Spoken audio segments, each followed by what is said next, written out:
Mumtaz TV bersama menegakkan sunnah. Bismillahirrahmanirrahim. Assalamualaikum warahmatullahi wabarakatuh. Innal hamdalillah nahmaduhu wa nasta'inuhu wa nastaghfiruh wa na'udzu billahi min shururi anfusina wa min sayyiati a'malina. Man yahdihillahu fala mudilla lahu wa man yudlil fala hadiya lahu. Wa asyhadu an la ilaha illallah wahdahu la syarika lahu wa asyhadu anna Muhammadan 'abduhu wa rasuluh. Ya ayyuhalladzina amanu ittaqullaha haqqa tuqatih wa la tamutunna illa wa antum muslimun. Wahai orang-orang yang beriman, bertakwalah kalian kepada Allah Subhanahu wa ta'ala dengan takwa yang sesungguhnya, dan jangan sampai kalian meninggal kecuali dalam keadaan Islam. Amma ba'd, fa inna asdaqal hadithi kitabullah. Sesungguhnya perkataan yang paling benar adalah perkataan Allah dalam kitabnya. Wa khairal huda huda Muhammadin sallallahu alaihi wasallam, dan petunjuk yang paling baik adalah petunjuk Nabi Muhammad sallallahu alaihi wasallam. Wa syarrul umuri muhdatsatuha, perkara yang paling buruk dalam agama adalah perkara yang diada-adakan di dalamnya. Fa inna kulla muhdatsatin bid'ah, karena sesungguhnya semua yang diada-adakan dalam agama adalah kebid'ahan. Wa kullu bid'atin dhalalah, dan semua kebid'ahan adalah kesesatan. Wa kullu dhalalatin finnar, dan semua kesesatan tempatnya di neraka. Itulah yang dikatakan oleh Nabi kita Muhammad sallallahu alaihi wasallam. Jamaah sekalian, ikhwati wa akhwati fillah, hadirin dan hadirat yang saya cintai karena Allah Subhanahu wa ta'ala. Segala puji hanya bagi Allah yang telah mengumpulkan kita di tempat yang mulia ini, salah satu dari rumah Allah Subhanahu wa ta'ala, tempat yang dikatakan oleh Nabi kita Muhammad sallallahu alaihi wasallam ahabbul biladi ilallah, tempat yang paling dicintai oleh Allah Subhanahu wa ta'ala. Mudah-mudahan perkumpulan kita benar-benar kita dasari dengan niat yang ikhlas, hanya untuk mengharapkan pahala dari Allah Subhanahu wa ta'ala, untuk menuntut ilmu agama, dan untuk kita amalkan dalam kehidupan kita, sehingga keikhlasan dan niat yang baik ini bisa menjadikan kita semuanya orang-orang yang bahagia, orang-orang yang mulia, orang-orang yang mendapatkan pahala yang agung di sisinya. Amin amin ya rabbal alamin. Mudah-mudahan sebagaimana Allah Subhanahu wa ta'ala mengumpulkan kita di tempat ini, di waktu ini, mudah-mudahan juga nantinya Allah Subhanahu wa ta'ala mengumpulkan kita semuanya di surga firdausnya. Amin amin ya rabbal alamin. Salawat dan salam, keberkahan dan kenikmatan semoga selalu terlimpahkan dan tercurahkan kepada Nabi yang sangat kita cintai, Nabi yang sangat kita junjung tinggi, Nabi yang selalu kita teladani, Nabi Agung Muhammad sallallahu alaihi wasallam. Salawat, salam, keberkahan dan kenikmatan tersebut juga mudah-mudahan tersambungkan kepada seluruh keluarga beliau, sahabat beliau, dan seluruh kaum muslimin yang mengikuti beliau dan para sahabatnya dengan baik hingga hari akhir nanti. Jamaah sekalian, kaum muslimin dan kaum muslimat, rahimana wa rahimakumullah. Tema kajian kita pada kesempatan kali ini insyaallah tema yang sangat bermanfaat, dan mudah-mudahan Allah Subhanahu wa ta'ala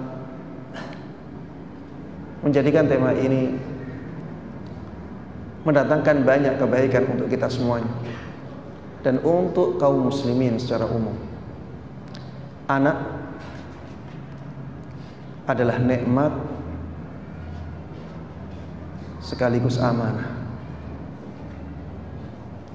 Jamaah sekalian rahimani wa rahimakumullah, anak itu nikmat yang sangat besar. Nikmat yang Allah berikan kepada kita, dan nikmat itu sangat besar. Banyak sekali orang-orang yang tidak mendapatkan nikmat ini. Allah Subhanahu wa ta'ala telah menegaskan di dalam Al-Quran bahwa yang memberikan kita anak itu adalah Dia.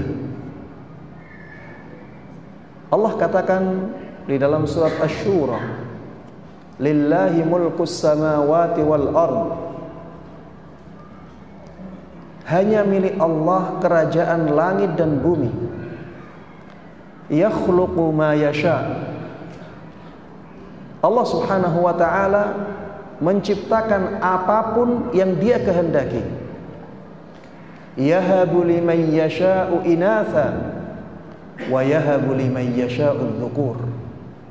Allah lah yang memberikan kepada siapapun yang Dia kehendaki anak-anak perempuan. Jadi ada orang-orang yang hanya dikasih anak perempuan saja. Disebutkan oleh Allah di sini, yang ngasih itu Allah. Bukan karena usaha dia, tapi karena Allah yang memberikannya. Wa yahabu liman yasha'u dhukur. Dan Allah juga ngasih kepada siapa yang dikehendaki anak laki-laki saja. Ada orang yang dikasih anak laki-laki saja oleh Allah Subhanahu wa ta'ala. Dia ingin sekali anak perempuan, tapi tidak mendapatkan, hanya laki-laki saja. Au yuzawwijuhum dhukranan wa inatha. Atau Allah memberikan kepada siapapun yang Dia kehendaki anak laki-laki dan anak perempuan. Ada orang yang alhamdulillah dikasih lengkap. Ada yang laki-laki, ada yang perempuan. Wa yaj'alu may yasha'u 'aqima. Sebaliknya, Allah Subhanahu wa ta'ala juga menjadikan siapapun yang Dia kehendaki aqim. Aqim itu mandul, tidak punya anak. Semuanya jamaah sekalian rahimani wa rahimakumullah atas kehendak Allah. Ada orang yang dikasih anak perempuan saja, ada orang yang dikasih anak laki-laki saja, ada orang yang dikasih anak laki-laki dan anak perempuan, ada yang tidak dikasih anak. Ini keadaan manusia di dunia ini, ada 4. Dan itu semuanya atas kehendak Allah Subhanahu wa ta'ala. Intinya di dalam ayat ini Allah sebutkan bahwa anak itu pemberian dari Allah Subhanahu wa ta'ala. Kalau Allah tidak menghendaki, maka seseorang tidak bisa mendapatkan anak. Jamaah sekalian rahimani wa rahimakumullah, betapa banyak orang yang kaya raya, berapapun yang diminta oleh dokter untuk mengusahakan anak untuk dia, akan dia kasih. Tapi Allah tidak kasih. Meninggal dalam keadaan tidak punya anak. Betapa banyak raja-raja ingin mendapatkan anak yang bisa meneruskan kekuasaannya, tapi ternyata tidak dikasih oleh Allah Subhanahu wa ta'ala. Anak ini nikmat jamaah sekalian rahimani wa rahimakumullah. Allah sebutkan di dalam Al-Quran bahwa anak itu perhiasan kehidupan dunia. Di dalam surat Al-Kahfi yang biasa kita baca setiap hari Jum'ah, ya, sebagaimana hari tadi, Allah katakan al-malu wal banuna zinatul hayatid dunya. Harta dan anak-anak laki-laki adalah perhiasan kehidupan dunia. Ustaz, kenapa yang disebutkan anak laki-laki? Bukankah anak perempuan juga perhiasan kehidupan dunia? Jawabannya iya, anak perempuan juga perhiasan dalam kehidupan dunia ini. Tapi kenapa di sini disebutkan anak laki-laki? Karena masyarakat Quraisy di zaman dahulu, di masyarakat jahiliyah, yang Rasulullah sallallahu alaihi wasallam diutus di tengah-tengah mereka, mereka tidak suka anak perempuan. Mereka tidak suka anak perempuan. Makanya yang disebutkan di dalam ayat ini anak laki-laki. Padahal sebenarnya anak perempuan juga perhiasan kehidupan dunia. Jamaah sekalian rahimani wa rahimakumullah, nikmat yang sangat besar ini, yang di dalam keluarga bisa jadi merupakan anugerah yang paling besar. Anak di dalam keluarga bisa jadi menjadi anugerah yang paling besar, lebih berharga daripada harta, lebih berharga daripada tahta. Karena setelah dia meninggal, hartanya hilang, tahtanya hilang. Anak yang bisa menjadi penerus dia. Nikmat yang sangat besar ini jamaah sekalian rahimani wa rahimakumullah, dia juga berstatus sebagai amanah. Maka kita harus benar-benar menjaga amanah ini. Jangan sampai kita sia-siakan. Dan semua nikmat itu sebenarnya seperti ini. Semua nikmat di dalam kehidupan dunia ini, di samping dia nikmat, dia juga apa? Amanah. Makanya di dalam Al-Quran, kita semuanya insya Allah hafal ya, di surat At-Takatsur, Allah subhanahu wa ta'ala berfirman, "Thumma latus'alunna yawma idzin" apa? "'anin na'im." Kemudian kalian semuanya akan dimintai pertanggungjawaban tentang semua kenikmatan yang kalian rasakan. Semua kenikmatan. Jadi semua kenikmatan itu adalah amanah. Harta, nikmat juga amanah. Kedudukan, nikmat juga amanah. Kesehatan, nikmat juga amanah. Ilmu agama, nikmat juga amanah. Begitu pula anak jemaah. Kita akan ditanya tentang nikmat anak ini. Makanya jangan sampai nikmat yang sangat besar ini menjadi bumerang untuk kita. Nikmat yang besar ini menjadi sesuatu yang akhirnya membinasakan kita. Jangan sampai seperti itu. Makanya kita harus benar-benar memperhatikan anak kita. Dan Allah subhanahu wa ta'ala juga sudah mengingatkan kita. Rasulullah sallallahu alaihi wasallam juga telah mengingatkan kita akan hal ini. Allah subhanahu wa ta'ala di dalam Al-Quran mengatakan, "Ya ayyuhalladzina amanu qu anfusakum wa ahlikum nara." Wahai orang-orang yang beriman, selamatkan diri kalian dan juga keluarga kalian dari api neraka.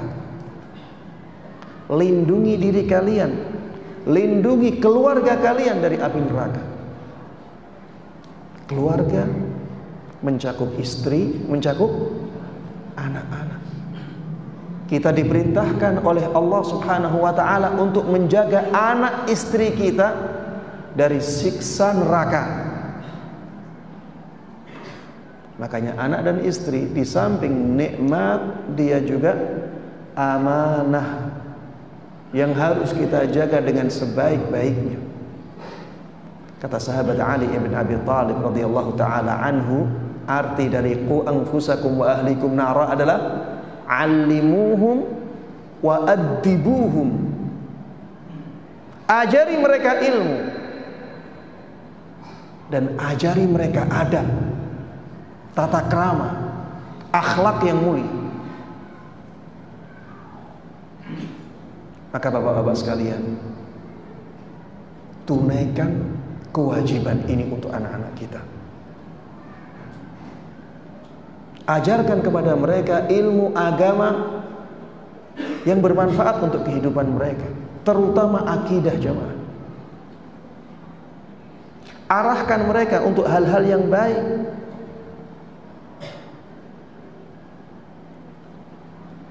Ajarkan kepada mereka akhlak yang mulia. Bagaimana berakhlak mulia kepada orang lain. Bagaimana berakhlak mulia di tengah-tengah masyarakat. Ini diperintahkan oleh Allah Subhanahu wa ta'ala di dalam Al-Quran. Jamaah sekalian rahimani wa rahimakumullah.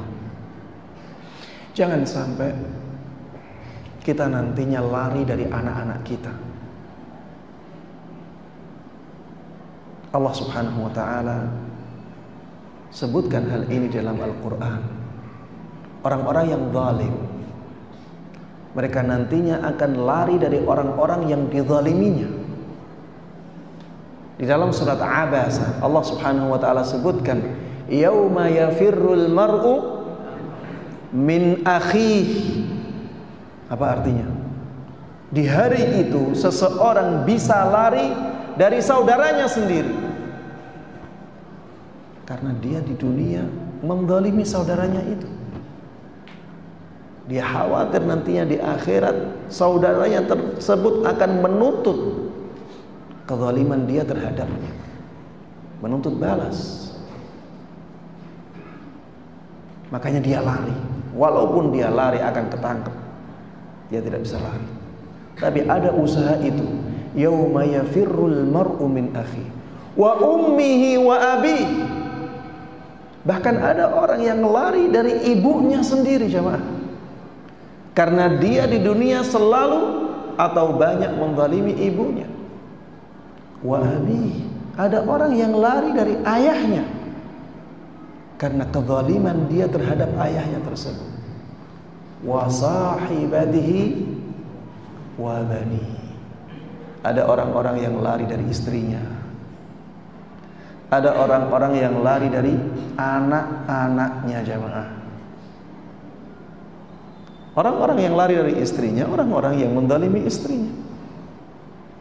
Orang-orang yang lari dari anak-anaknya, orang-orang yang menzalimi anak-anaknya.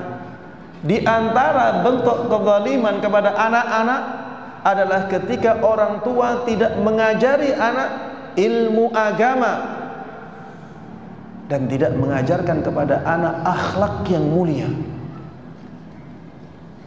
Maka jamaah sekalian rahimani wa rahimakumullah, perhatikan masalah ini. Anak-anak kita adalah aset yang paling berharga untuk kita. Dia menjadi ladang pahala untuk kita jemaah. Ketika kita masih hidup, merawat anak dari kecil sampai dewasa, itu semuanya bernilai pahala. Dari mulai anak dikandung, kemudian lahir, kemudian menjadi berkembang menjadi dewasa, itu ladang pahala. Belum lagi ketika kita meninggal, kalau anak kita saleh, jadi amal jariah,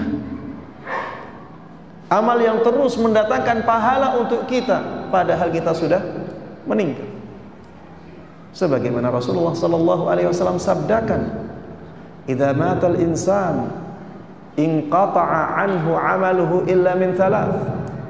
Apabila seseorang mati, maka semua amalannya terputus kecuali 3 amalan. Ya, orang mati itu Bapak Ibu sekalian sudah tidak bisa beramal lagi. Makanya jangan dimintai doa, sudah tidak ada amalnya lagi. Jangan dimintai pertolongan, sudah selesai dia. Jangan dimintai mendengarkan curhatan kita, sudah selesai, amalannya sudah terputus semuanya kecuali 3 amalan: sedekah jariyah, wakaf, au ilmin yuntafa'u bihi, ilmu dia yang dimanfaatkan oleh orang-orang, yang diterapkan, yang diamalkan oleh orang-orang, au waladin salihin yad'ulah, atau anak saleh yang mendoakan kebaikan untuk dia. Anak saleh. Jadi setelah orang tua meninggal pun anak saleh ini tetap bisa menjadi ladang pahala untuk dia. Makanya jemaah sekalian rahimani wa rahimakumullah, didiklah anak-anak kita dengan baik. Mereka adalah calon pemimpin kaum muslimin di masa yang akan datang. Kalau cara mendidik anak tidak baik dan anak akhirnya menjadi anak yang tidak baik, nantinya dia akan menjadi pemimpin yang tidak baik juga. Kita harus ingat ya, bahwa pemimpin yang baik itu lahir dari keluarga-keluarga yang mulia, keluarga-keluarga yang baik, keluarga-keluarga yang memperhatikan pendidikan anak-anaknya. Jemaah sekalian rahimani wa rahimakumullah, siapa yang tidak bangga dan bahagia ketika memiliki anak yang saleh? Coba milih mana? Anaknya kaya raya tapi tidak menghormati orang tua. Yang satunya anaknya pas-pasan tapi dia benar-benar berbakti kepada kedua orang tua. Pilih mana? Ada anak yang sudah sampai kedudukan yang sangat tinggi, misalnya di sebuah negara menjadi presiden, atau di sebuah kerajaan menjadi raja, tapi tidak menghormati orang tuanya. Yang satu jadi rakyat jelata, rakyat biasa, tapi sangat hormat dan sangat bakti kepada orang tuanya. Milih mana jemaah? Milih kaya dan berbakti? Tidak ada pilihan itu. Kalau ada pilihan itu, semuanya mau. Ini pilihan itu tidak ada. Tentunya kita semuanya akan memilih anak kita menjadi anak yang saleh, anak yang berbakti, walaupun secara keduniaan dia pas-pasan. Dan ini menunjukkan bahwa kesalehan anak itu jauh lebih berharga daripada harta dunia, daripada kenikmatan duniawi. Dari sini jamaah sekalian rahimani wa rahimakumullah, kita tahu betapa pentingnya pendidikan agama untuk anak-anak kita, betapa pentingnya pendidikan akhlak untuk anak-anak kita. Mungkin ada yang bertanya, Ustaz, adakah usaha-usaha yang bisa kita lakukan agar anak-anak kita menjadi anak-anak yang saleh, anak-anak yang baik, anak-anak yang menjadi ladang pahala untuk kita? Di sana ada banyak sekali. Ada banyak sekali hal-hal yang bisa kita usahakan untuk mendapatkan anak yang saleh, untuk menjadikan nikmat ini benar-benar mendatangkan kenikmatan yang besar yang lain. Yang pertama jemaah sekalian rahimani wa rahimakumullah, kalau ingin anaknya saleh, jadilah contoh yang baik sebagai orang tua. Berikan keteladanan yang baik kepada anak kita. Kita ingin anak kita menjadi orang yang saleh, jadilah orang yang saleh. Kita ingin anak kita menjadi yang taat dalam agama, jadilah orang yang taat dalam agama. Kasih keteladanan untuk anak kita. Kita ingin anak kita rajin membaca Al-Quran, tampakkan di hadapan anak bahwa kita rajin membaca Al-Quran. Jangan seperti sebagian orang nyuruh anaknya baca Quran, dia mainan HP, baca pesan-pesan WA di hadapan anak. Ini bukanlah keteladanan yang baik jemaah sekalian rahimahullah. Kalau ingin anaknya semangat untuk bersedekah, ajari anak sedekah. Beri keteladanan. Sering-seringlah menampakkan sedekah di hadapan anak, agar anak punya keinginan untuk bersedekah juga. Kemudian ajari mereka untuk bersedekah. Misalnya ya, kita lagi jalan-jalan, kita melihat ada orang miskin. Kita sebenarnya bisa ngasih uang itu kepada orang miskin. Tapi kalau kita ingin ngajari anak, membiasakan anak untuk bersedekah, kita bisa kasihkan uang itu kepada anak kita. Kita kasih tahu dia, kasihkan ini kepada orang itu, agar kita mendapatkan pahala, agar kita bisa membantu dia. Pelajaran-pelajaran yang seperti ini jamaah sekalian rahimani wa rahimakumullah akan sangat membekas sekali di hati anak. Kemudian kalau misalnya ada orang membutuhkan pertolongan, sebenarnya kita bisa menolong, tapi coba aja, ayo kita bantu sama-sama. Anak seneng, anak terbiasa, dan itu sangat membekas di hati anak jemaah sekalian rahimani wa rahimakumullah. Jadilah teladan yang baik untuk anak-anak kita. Jangan sampai kita ingin anak kita baik, kitanya sendiri tidak baik. Ini orang yang egois ya, kepengin enaknya saja, ingin dapat nikmat yang banyak tapi tidak berusaha. Jamaah sekalian rahimani wa rahimakumullah, kalau kita bisa menjadi teladan yang baik, kita juga akan mendapatkan kenikmatan yang luar biasa dari amalan-amalan kita. Ketika kita beramal baik untuk teladan anak kita, dari amalan itu kita dapat dua. Amalan itu sendiri ketika kita beramal, kita dapat pahala. Ketika anak kita niru, kita dapat pahala juga. Kemudian yang kedua jamaah sekalian rahimani wa rahimakumullah, pilihkan lingkungan yang baik untuk anak kita. Lingkungan jamaah sekalian rahimani wa rahimakumullah di zaman kita ini sangat-sangat tidak baik.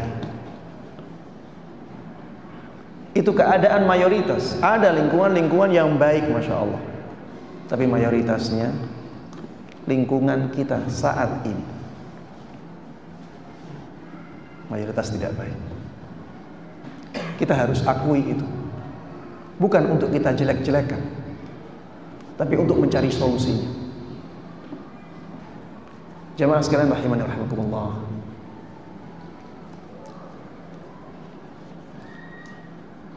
anak akan sangat terpengaruh oleh lingkungannya. Sebagaimana kita sebagai orang tua juga akan sangat terpengaruh oleh lingkungan kita. Dalam pepatah Arab dikatakan al-insan atau an-nasu abna tabi'atihim. Manusia itu anak-anak dari tabiatnya dia. Maksudnya seseorang itu akan sangat dipengaruhi oleh lingkungannya. Kalau lingkungannya buruk, seseorang menjadi buruk jemaah.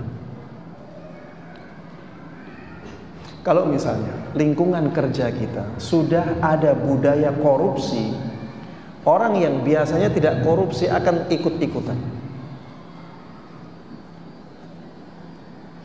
Temannya akan paksa dia. Kalau tidak mau ikut-ikutan, dia dikeluarkan. Karena akan menjadi duri bagi yang lainnya. Itu gambaran kasarnya seperti itu. Kalau anak-anak jamaah sekalian rahimani wa rahimakumullah di zaman ini suka nonton film-film yang tidak baik, maka yang dekat dengan mereka akan melakukan hal yang sama. Karena mereka semuanya punya syahwat, punya hawa nafsu. yang mengajak mereka untuk melakukan hal-hal yang diinginkan oleh hawa nafsunya. Ketika lingkungan anak kita banyak pendustanya, terbiasa untuk berdusta, anak kita juga akan demikian. Ketika lingkungan anak kita sering mengatakan kata-kata yang tidak baik, anak kita juga akan melakukan hal yang sama, jamaah. Betapa sering kita mendengarkan kata-kata dari anak kita yang tidak pernah kita ajarkan kepada mereka. Kata-kata yang tidak baik. Dari mana mereka dapatkan? Dari lingkungannya. Makanya jemaah sekalian rahimani rahimakumullah, pilihkan lingkungan yang baik untuk anak-anak kita. Itu akan sangat mempengaruhi agamanya. Sampai Rasulullah sallallahu alaihi wasallam mengatakan, "Ar-rajulu ala dini khalili." Seseorang itu berada di atas agama teman dekatnya. Falyanzur ahadukum man yukhalil. Maka silahkan salah seorang dari kalian melihat siapa yang dia jadikan sebagai teman dekatnya. Rasulullah sallallahu alaihi wasallam mengatakan ala dini khalilih, di atas agama teman dekatnya. Ini menunjukkan bahwa agama seseorang itu sangat dipengaruhi oleh lingkungannya, jemaah. Rasulullah sallallahu alaihi wasallam mengumpamakan teman yang baik seperti apa? Penjual parfum. Teman yang buruk seperti pandai besi. Ya, ini tidak sedang menjelek-jelekan pandai besi ya. Ini hanya sebagai perumpamaan saja. Kalau dekat dengan penjual parfum, maka baunya, ya, aromanya menjadi wangi. Bisa dikasih, bisa membeli, atau paling tidak dapat parfumnya. Karena dekat-dekat dengan orang yang aromanya wangi. Kalau dekat-dekat dengan pandai besi, ada bau yang tidak sedap, bisa-bisa kena percikan apinya, kena udara panasnya, dan seterusnya. Seperti itulah lingkungan kita jemaah sekalian rahimani wa rahimakumullah. Apalagi anak kita yang sudah punya prinsip kehidupan saja, sudah banyak makan garam ya. Sudah berapa kilo garam yang kita makan? Kita sudah pengalaman. Itu saja kita terpengaruh oleh teman-teman dekat kita. Bagaimana dengan anak-anak yang masih labil? Mereka masih cari jati dirinya. Mereka masih ingin kemana-mana, masih ingin pengalaman. Tentunya mereka akan sangat terpengaruh oleh lingkungannya. Di sini jamaah sekalian rahimani wa rahimakumullah, kita tahu betapa pentingnya kita mencarikan sekolah yang baik untuk anak-anak kita. Betapa pentingnya kita memondokkan anak-anak kita. Jamaah sekalian rahimani wa rahimakumullah, kalau ada yang mengatakan, Ustaz, mondokkan anak itu mahal, Ustaz. Apalagi pondok-pondok sunnah katanya. Masukkan anak sampai 15 juta, sampai 23 juta, sampai 30 juta. Ada yang lebih dari itu jemaah. Ini gimana Ustaz? Gimana kita bisa mencarikan anak-anak kita pondok-pondok yang lingkungan yang baik? Sekarang pondok-pondok seperti itu. Maka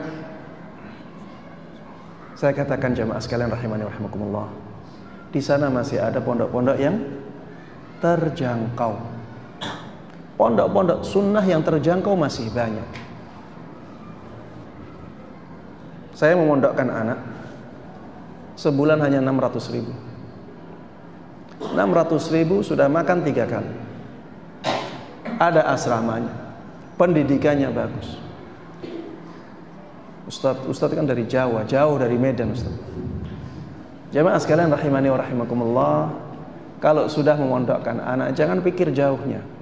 Yang penting pondoknya bagus, lingkungannya bagus, pendidikan yang didapatkan oleh anak bagus, sudah cukup.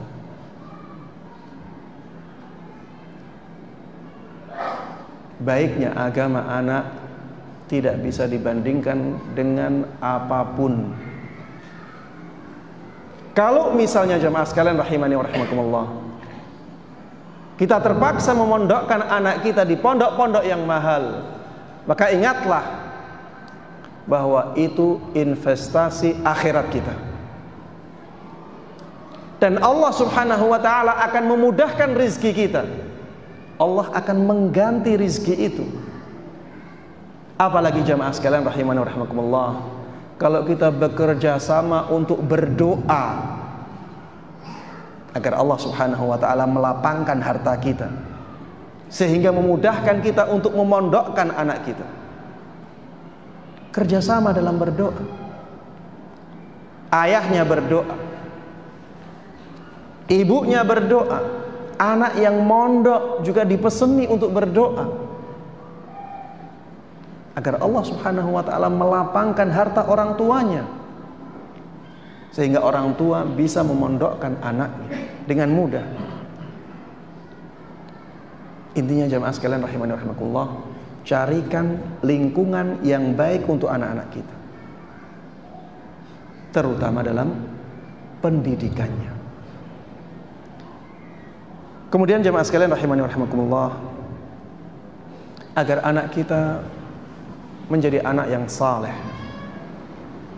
sehingga amanah kita benar-benar terjaga, didik mereka dengan kasih sayang, didik mereka dengan kelembutan,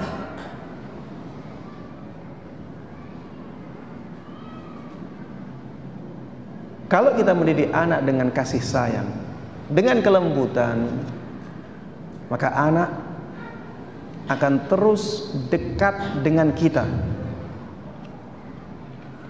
Beda kalau kita mendidik anak dengan pendidikan yang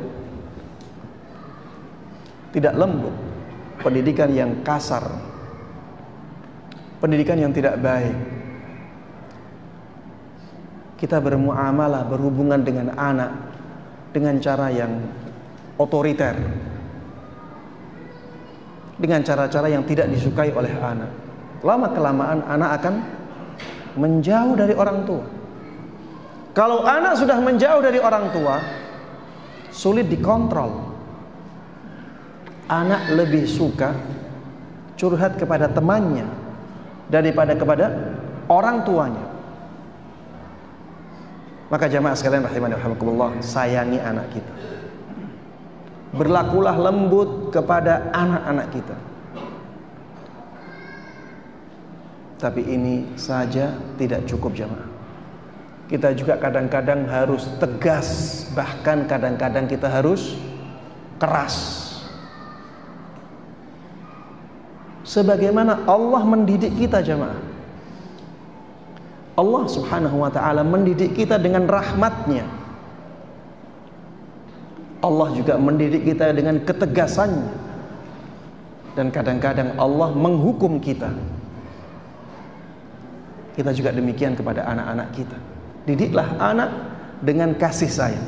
Kalau kasih sayang ini bisa mengendalikan dan mengontrol anak, didik dengan kasih sayang terus. Tapi apabila kasih sayang tidak cukup, kita perlu apa?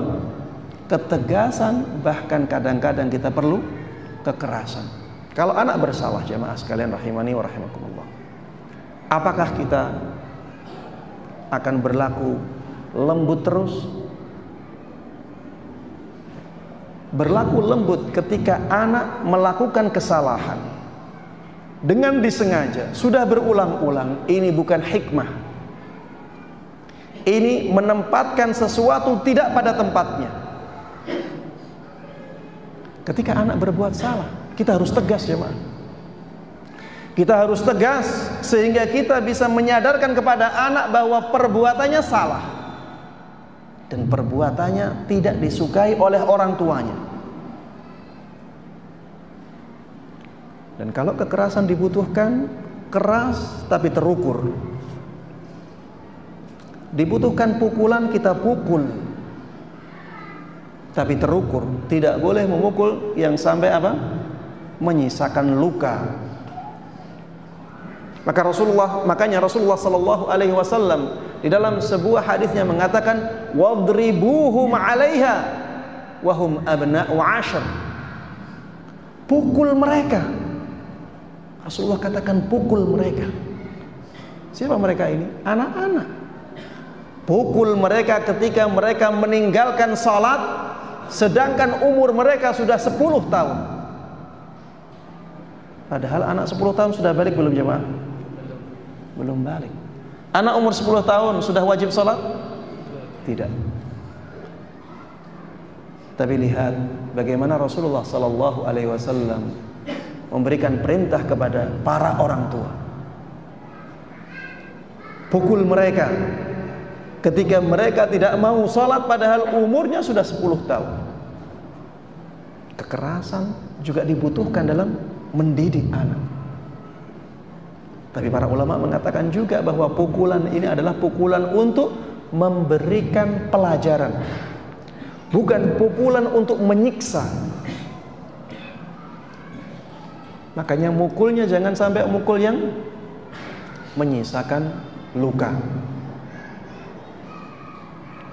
Nanti malah masuk ke penjara gara-gara kekerasan dalam rumah tangga.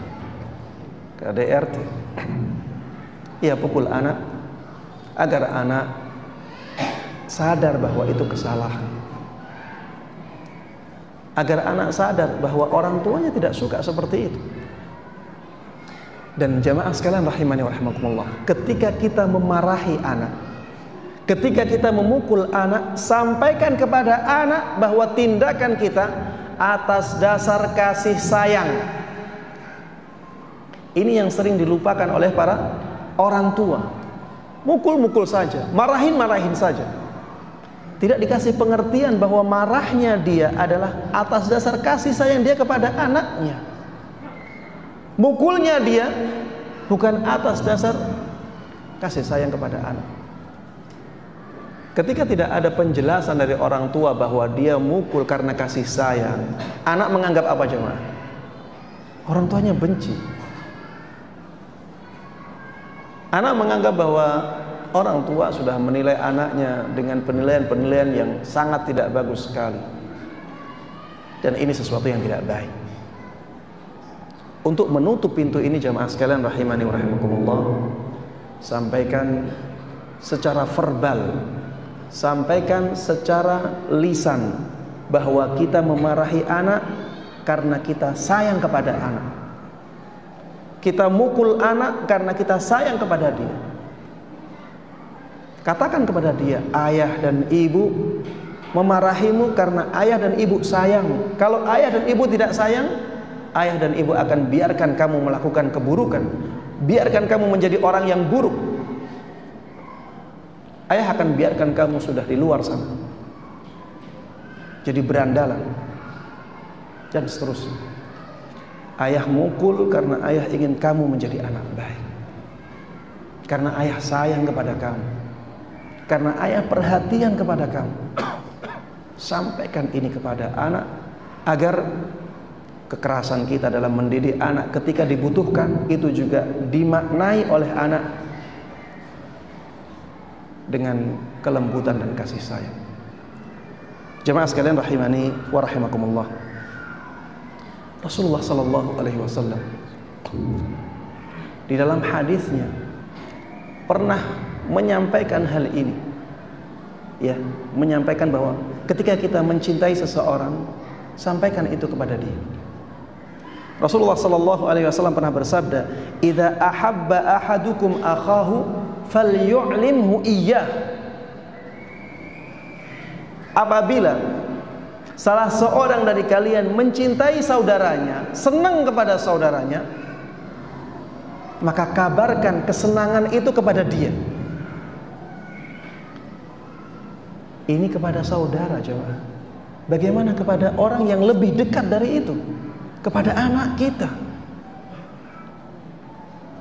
Sampaikan kasih sayang kita kepada anak-anak kita, terutama ketika kita sedang menghukum mereka, sedang berlaku tegas, berlaku keras kepada mereka. Sampaikan bahwa kita mencintai mereka. Taib jamaah sekalian rahimani wa rahimakumullah, demikian yang bisa saya sampaikan dalam kesempatan kali ini.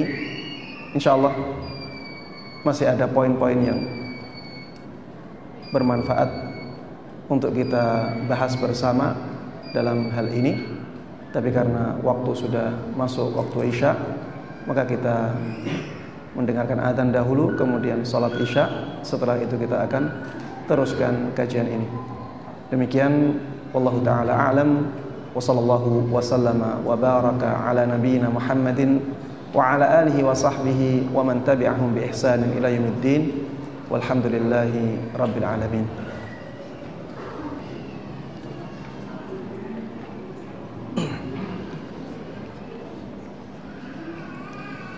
Bismillahirrahmanirrahim. Assalamualaikum warahmatullahi wabarakatuh. Alhamdulillah, wassalatu wassalamu ala rasulillah wa ala alihi wa sahbihi wa mawalah. Wala hawla wala quwwata illa billah. Jamaah sekalian, kaum muslimin dan kaum muslimat, a'azzanallahu wa iyyakum. Di kajian yang pertama tadi kita sudah membahas beberapa hal yang bisa kita usahakan untuk membentuk anak atau mendidik anak atau menjadikan anak menjadi saleh.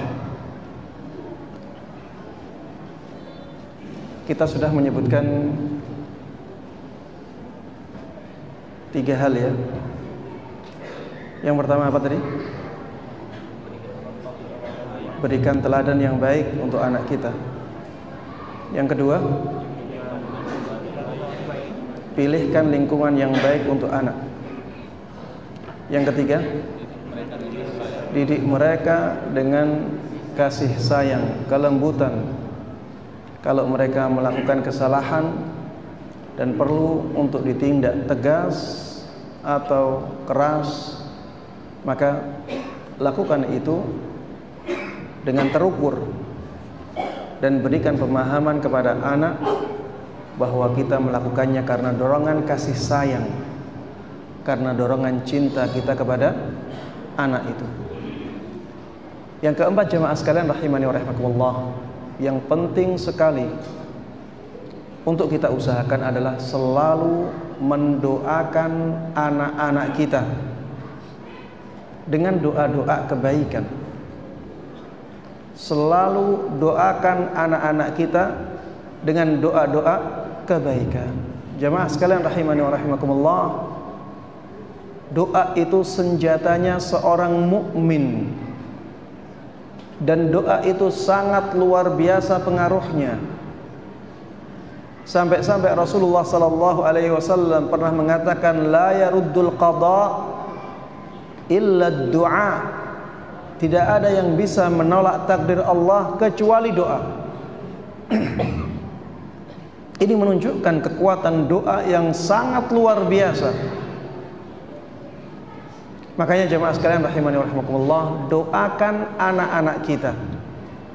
Kita sebagai orang tua tidak mungkin mengawasi anak-anak kita 24 jam. Sekuat apapun kita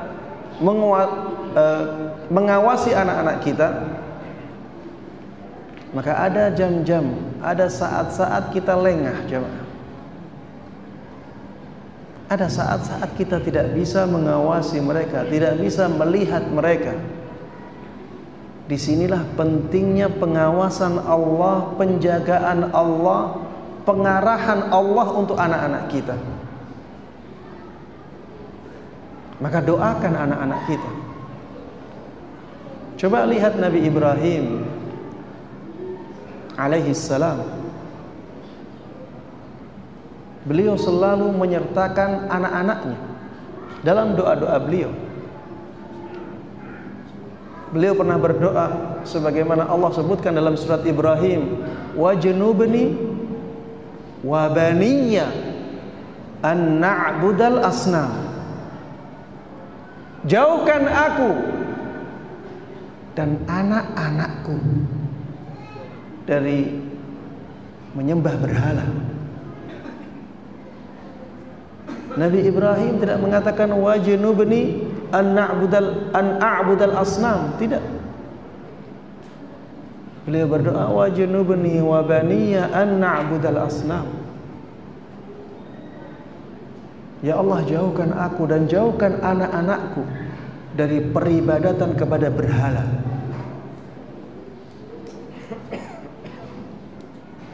Nabi Ibrahim juga mengatakan, Rabbana inni askantu min dhurriyyati biwadin ghairi dhi zar'in 'inda baitikal muharram. Wahai Rabbku, Rabbana, wahai Rabb kami, inni askantu min dhurriyyati, sesungguhnya aku telah menempatkan anak-anak keturunanku biwadin ghairi dhi zar'in, di lembah yang tandus, tidak ada tanamannya, tidak ditumbuhi tanaman, tandus Makkah, 'inda baitikal muharram, di sisi rumahmu yang suci. Rabbana liyuqimus salah faj'al af'idatan minan nasi tahwi ilaihim warzuqhum minats thamarat la'allahum yashkurun. Ya, intinya di sini Nabi Ibrahim memperhatikan keturunan-keturunannya dalam doa-doanya. Beliau mendoakan anak-anak beliau. Kemudian di ayat yang setelahnya Allah katakan, ya, ketika menceritakan bagaimana doanya Nabi Ibrahim, Rabbi ja'alni muqimas salati wa min dzurriyyati. Wahai Rabbku, jadikan aku sebagai orang yang menegakkan salat dan juga anak-anakku, keturunanku, jamaah.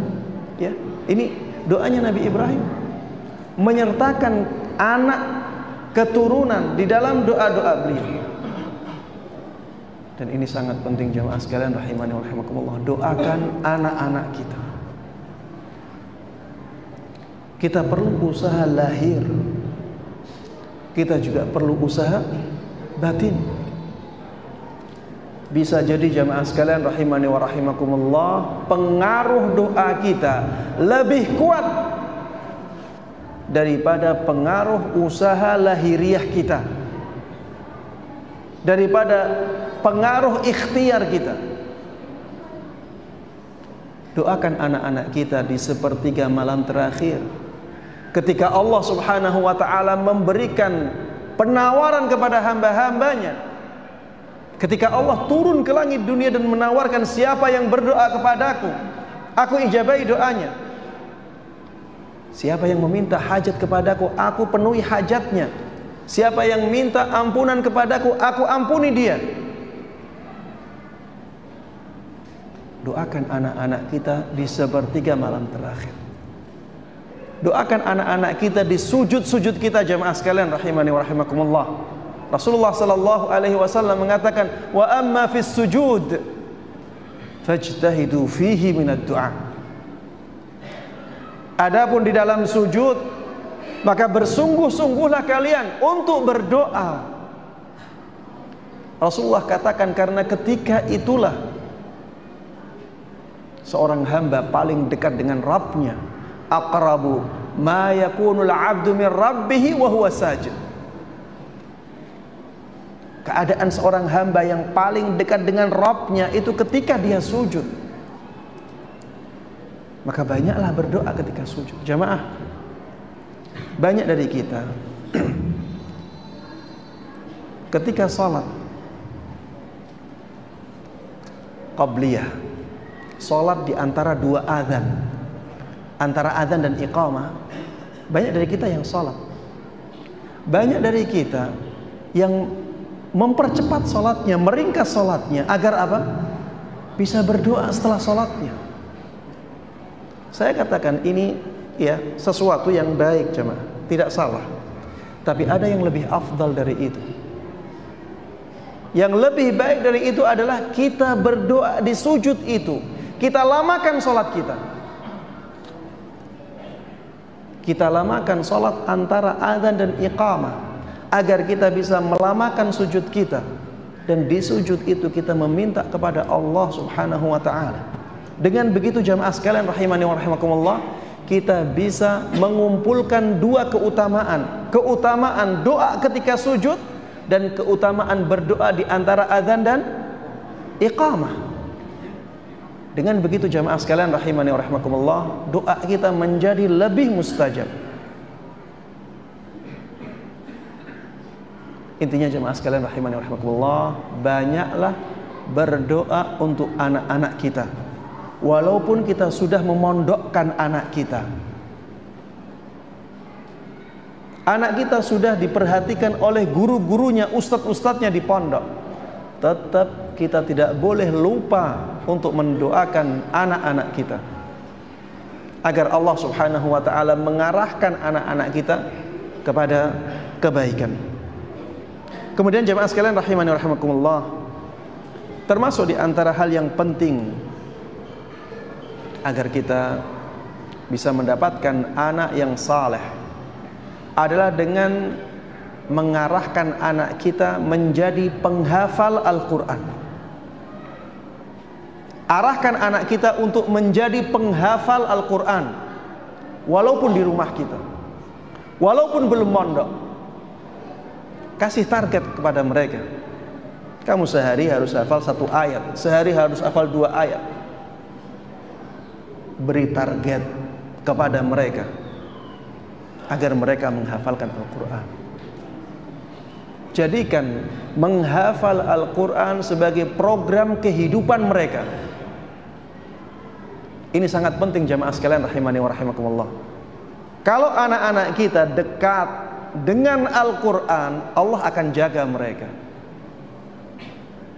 Kalau anak hafal Al-Quran jamaah, atau anak punya banyak juz yang dia hafal, dia akan malu melakukan kemaksiatan. Dia akan malu dilihat orang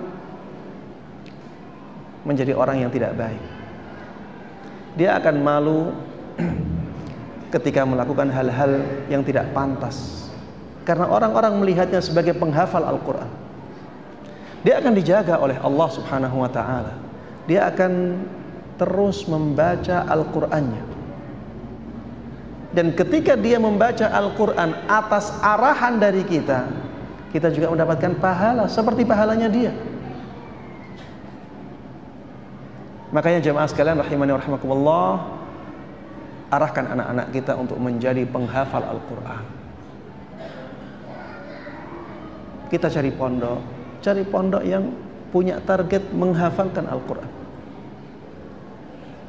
Kalau sampai lulus tidak hafal, cari pondok setelahnya yang punya target untuk menghafalkan Al-Quran.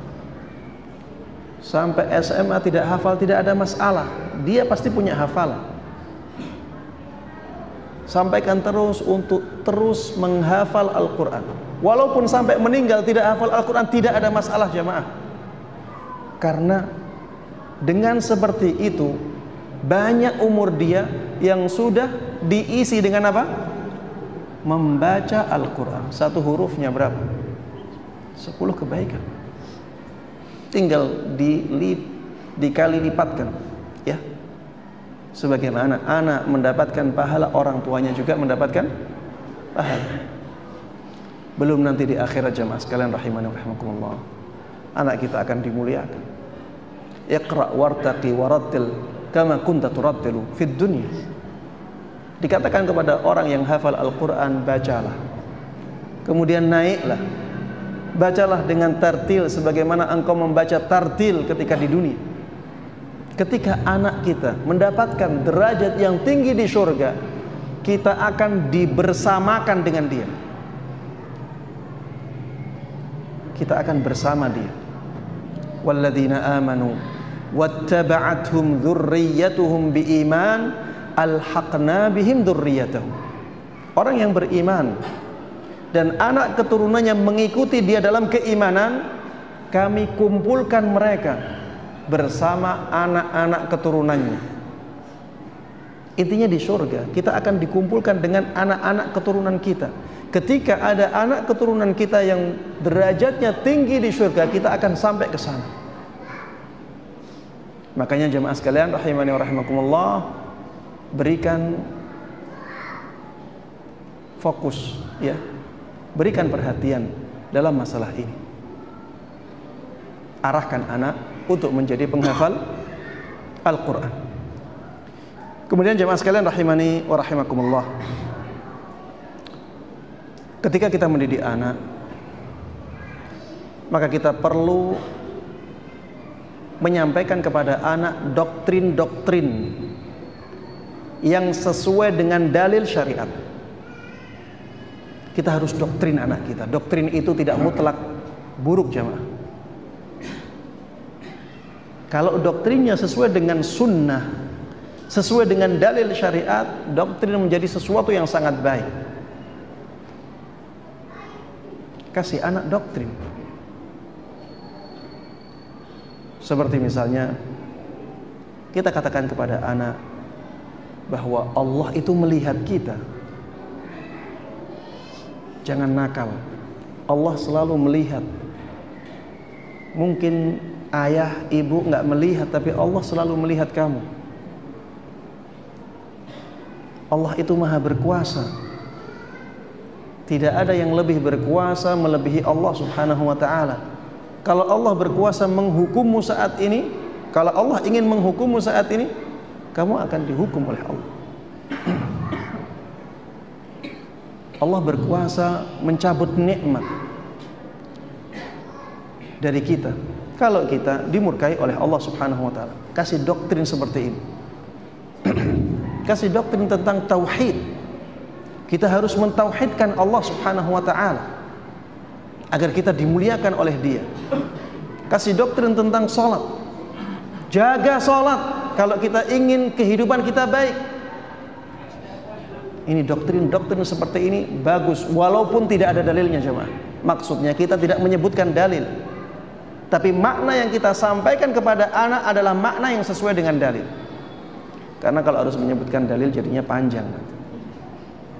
Ya, kalau doktrin itu ringkas tapi jelas. Doktrin itu harus kita ulang-ulang jemaah. Harus kita ulang-ulang. Dan itu akan menancap di hati anak, terutama ketika anak masih kecil. Walaupun kadang-kadang anak tidak bisa mencerna dengan baik kata-kata itu atau doktrin itu, tapi itu akan dibawa oleh anak. Nanti ketika dewasa, anak akan bisa memahaminya dengan baik. Kemudian jemaah sekalian rahimani wa rahimakumullah, yang selanjutnya ya, dan ini yang terakhir adalah berikan penghargaan kepada anak ketika melakukan kebaikan. Seringkali jemaah sekalian rahimani wa rahimakumullah, orang tua marah ketika anaknya melakukan keburukan. Tapi ketika anaknya melakukan kebaikan, orang tuanya diam. Tidak ada penghargaan jemaah. Ini kurang baik ya. Saya tidak katakan itu berdosa, tidak. Tapi kurang baik. Kalau kita ingin menumbuhkan kebaikan untuk anak kita, maka hargai anak kita ketika dia melakukan kebaikan. Walaupun penghargaan itu hanya dengan kata-kata, hanya dengan pujian. Puji anak kita. Subhanallah, kelihatannya ya sepele seperti ini, tapi ini sangat berpengaruh terhadap kepribadian seorang anak. Jemaah sekalian rahimani wa rahimakumullah, anak yang dipuji dan terus menerus, dia akan punya kepedean yang besar. Dan pede yang besar itu jemaah sekalian rahimani wa rahimakumullah, tapi bukan kepedean ya. Pede yang besar, percaya diri yang besar pada seseorang kalau diarahkan kepada kebaikan, maka pengaruhnya sangat bagus sekali. Kalau saya tidak pede, saya tidak akan ceramah di sini. Saya tidak akan menyampaikan kebaikan kalau saya tidak pede. Dan antum bisa lihat, ketika Ustadz antum pede dalam menyampaikan, mantap, antum juga akan senang. Beda kalau Ustadz nyampaikannya malu-malu, tidak punya kepedean, gemetar. Antum suka? Tidak. Dan menjadi tidak mantap, tidak masuk ke dalam hati. Beda kalau orang punya percaya diri. Percaya diri itu bukan keburukan, percaya diri itu kebaikan, asalkan diarahkan kepada yang baik. Jamaah sekalian rahimani wa rahimakumullah, anak yang tidak percaya diri, dia tidak akan banyak manfaatnya untuk masyarakat, karena ketidakpedeannya menghalangi dia untuk memberikan kebaikan kepada masyarakat. Walaupun banyak kebaikan pada dia, menjadi kurang baiknya, kurang bisa memberikan kebaikan kepada masyarakat. Berbeda kalau anak punya kebaikan dan dia punya percaya diri, maka manfaatnya akan sangat besar bagi umat, dan itu juga akan menjadikan orang tuanya menjadi mulia. Orang tuanya juga akan mendapatkan manfaat yang besar dari itu. Maka jemaah sekalian rahimani wa rahimakumullah, banyaklah memuji anak ketika anak melakukan kebaikan. Antum bisa lihat ya, anak-anak kecil, kalau antum puji, maka dia akan semangat melakukan sesuatu yang ingin antum inginkan. Masya Allah, suaranya bagus sekali, coba baca lagi. Dia akan semakin semangat. Masya Allah, rajin sekali sholat. Masya Allah, semangat sekali ke masjid.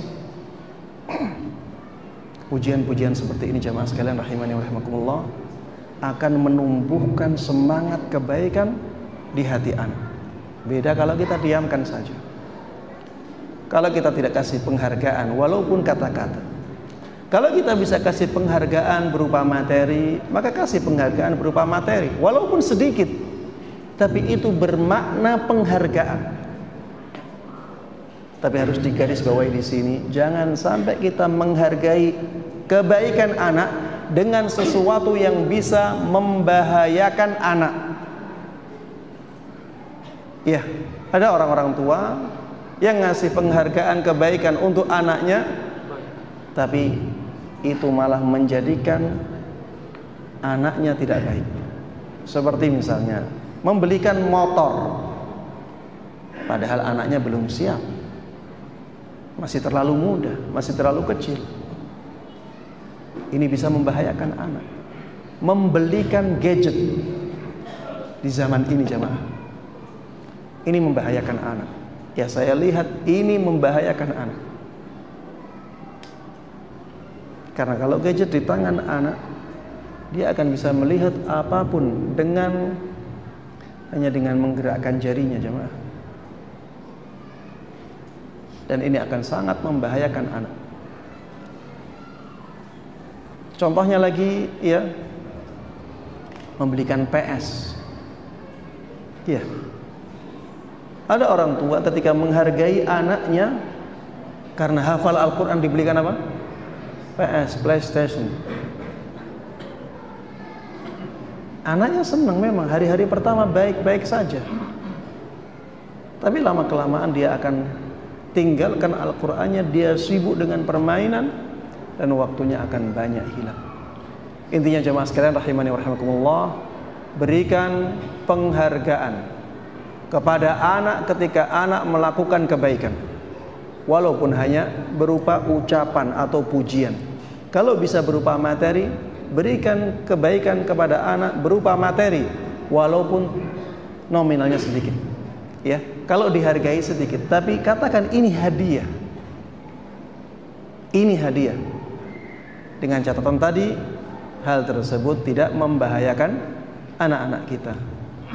Demikian jemaah sekalian rahimani rahimakumullah yang ana bisa sampaikan dalam kesempatan kali ini. Mudah-mudahan bermanfaat dan diberkahi oleh Allah Subhanahu wa taala.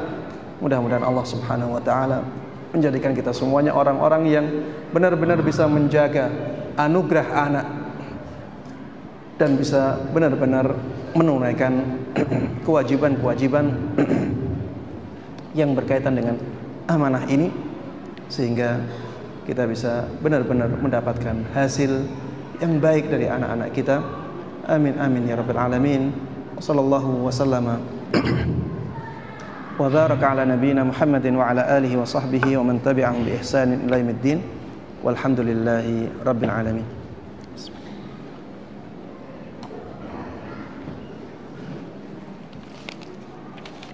Baik.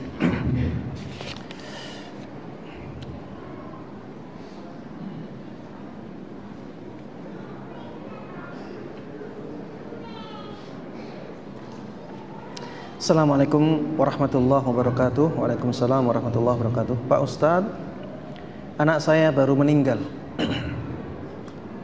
4 pekan yang lalu. Usianya 9 tahun, laki-laki. Gimana caranya supaya saya dan istri tidak larut dalam bersedih, terutama istri? Salahkah jika air mata ini selalu menetes jika sesaat terlintas wajah anak kami? Terima kasih penjelasannya Pak Ustadz. Assalamualaikum. Waalaikumsalam warahmatullahi wabarakatuh. Taib jemaah sekalian rahimani rahimakumullah. Siapa yang tidak bersedih ketika kehilangan anak? Semuanya bersedih. Rasulullah sallallahu alaihi wasallam pun bersedih ketika kehilangan anak beliau yang bernama Ibrahim. Sampai beliau mengatakan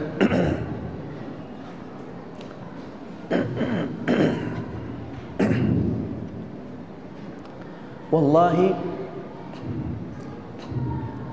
inna bifiraqika ya Ibrahim la mahzunun. Kata Rasulullah sallallahu alaihi wasallam, demi Allah wahai Ibrahim, kita benar-benar bersedih dengan perpisahan. Dan Rasulullah meneteskan air mata. Jemaah sekalian rahimani rahimakumullah, kesedihan itu sesuatu yang manusiawi. Dan ingat ya, bahwa sesuatu yang manusiawi semuanya diakomodir oleh syariat. Ya, sesuatu yang manusiawi semuanya diakomodir oleh syariat, karena syariat itu sesuai dengan fitrah manusia. Sampai-sampai Islam disebut sebagai fitrah. Allah katakan di dalam Al-Quran, wa aqim wajhaka lid-dini hanifa fitratallah allati fataran nasa 'alaiha. Tegakkan wajahmu untuk agama yang hanif ini, agama yang jauh dari kesyirikan, agama tauhid. Itulah fitrah Allah yang Allah ciptakan manusia di atasnya. Allah menyebut agamanya sebagai fitrah karena memang agama ini sesuai dengan fitrah manusia. Fitrah itu sesuatu yang manusiawi pada manusia. Ya. Rasulullah sallallahu alaihi wasallam juga menyebutkan Islam dengan sebutan fitrah. Kullu mauludin yuladu 'alal fitrah. Semua yang dilahirkan dari anak Adam itu dilahirkan di atas fitrah. Para ulama ketika mensyarah hadis mengatakan yang dimaksud dengan fitrah di sini apa? Islam, agama Islam. Makanya setelahnya Rasulullah katakan fa'abawahu yuhawwidanihi au yunassiranihi au yumajjisani. Lalu setelah itu orang tuanya menjadikan anaknya Yahudi, menjadikan anaknya Nasrani, menjadikan anaknya Majusi. Itu menunjukkan bahwa fitrah di situ artinya apa? Islam.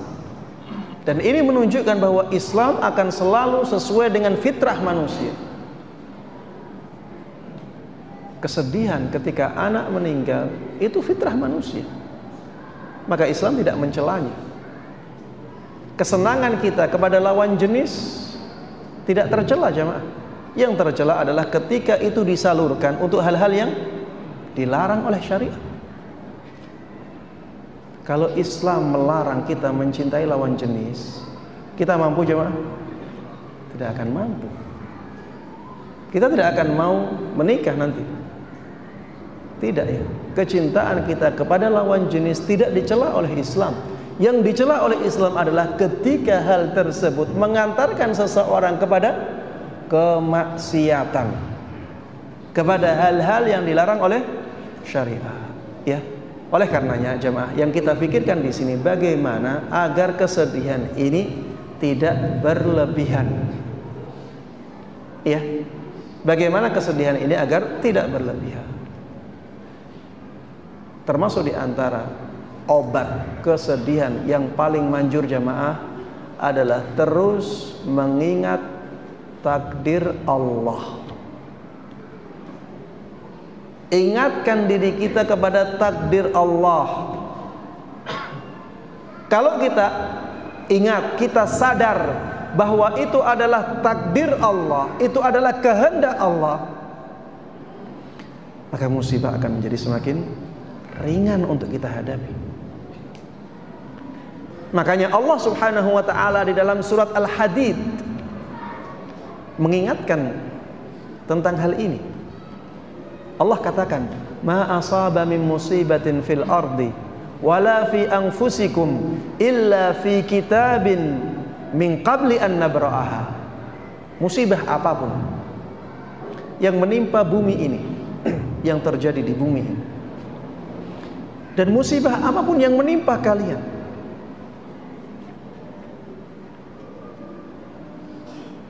tidak ada kecuali telah Allah tuliskan di dalam kitabnya sebelum Allah wujudkan. Illa fi kitabin min qabli an nabra'aha, kecuali hal itu telah tertulis di dalam kitab, tertulis di dalam takdir, min qabli an nabra'aha, sebelum kami mewujudkannya. Inna dzalika 'ala Allah yasir, dan yang seperti itu sangat mudah bagi Allah Subhanahu wa ta'ala. Likaila ta'sau ala ma fatakum, hal itu agar kalian tidak putus asa dalam hal-hal yang kalian tidak dapatkan, dalam hal-hal yang hilang dari kalian. Jadi kalau sedih, orang yang percaya takdir dan selalu sadar bahwa itu takdir Allah, kesedihannya tidak terlalu berlebihan. Wala tafrahu bima atakum, dan kalian tidak sombong ketika kalian mendapatkan sesuatu dari Allah Subhanahu wa ta'ala. Ya, keberhasilan.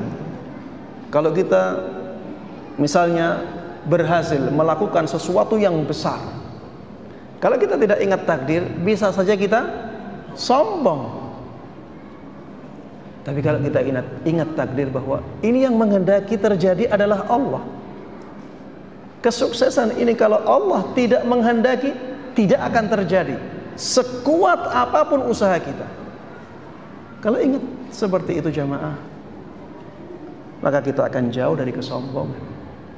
Kita akan jauh dari kesombongan. Makanya iman kepada takdir itu bisa menjadikan jiwa manusia itu stabil. Ya, tidak fluktuatif yang sangat sangat jauh perbedaannya. Jadi kalau bersedih tidak berlebihan, kalau senang juga tidak berlebihan. Itulah orang yang percaya kepada takdir Allah dan selalu menyadari akan takdir Allah. Kalau ingat, ya Allah, itu takdirmu ya Allah. Ya Allah, itu kehendakmu dan aku rela dengan kehendakmu. Ya Allah, mungkin saja itu yang terbaik bagiku. Ya, katakan kata-kata seperti itu. Di antara yang bisa mengurangi kesedihan kita, ya, selalu ingat firman Allah Subhanahu wa taala, wa asa an takrahu syai'a wa huwa khairul lakum. Bisa saja kalian membenci sesuatu padahal itu yang terbaik untuk kalian. Allah katakan padahal itu yang terbaik untuk kalian. Di akhir ayat Allah katakan wallahu ya'lam wa antum la ta'lam. Allah yang tahu sedangkan kalian tidak tahu. Ingatlah ayat di dalam Al-Qur'an fa'asa an takrahu syai'a wa yaj'alallahu fihi khairan katsira. Bisa saja kalian membenci sesuatu padahal Allah Subhanahu wa taala menjadikan banyak kebaikan pada sesuatu itu. Percaya seperti ini, ya, ingat-ingat dengan hal yang seperti ini bisa mengurangi kesedihan kita ketika ada musibah. Termasuk di antara yang bisa mengurangi kesedihan kita atas musibah yang menimpa kita adalah melihat yang lebih parah dari kita. Kalau kita kehilangan anak, ya, jangan kita, ya. Kalau ada orang kehilangan anak, kemudian dia melihat ada orang lain yang tidak hanya kehilangan anaknya, dia kehilangan anaknya, kehilangan saudaranya, kehilangan ayahnya, kehilangan ibunya, sebatang kara, jadi sebatang kara, maka kesedihannya akan terlihat biasa. Dulu, ya, ketika bencana tsunami di Aceh, ada teman, ya, di Madinah jadi sebatang kara, jemaah, sebatang kara, keluarganya hilang semua, meninggal semuanya, jadi sebatang kara. Orang yang seperti ini tentunya musibahnya lebih besar. Dan hal ini, ya, diisyaratkan oleh Rasulullah sallallahu alaihi wasallam dalam doa takziahnya, ya. Doa takziahnya Rasulullah sallallahu alaihi wasallam, inna lillahi ma a'ta. Sesungguhnya hanya milik Allah apa yang Allah berikan. Jadi anak itu milik siapa? Milik Allah. Allah yang memberikan, anak itu milik Allah. Walahu ma akhad. Dan hanya milik Allah apa yang dia ambil. Anak ketika meninggal, maka itu juga milik Allah. Allah mengambil saja. Yang tadinya milik Allah, Allah ambil. Wa kullun 'indahu bi ajalin musamma. Segala sesuatu di sisi Allah Subhanahu wa taala itu akan berjalan sesuai dengan ajalnya. Sesuai dengan ajal yang ditentukan oleh Allah.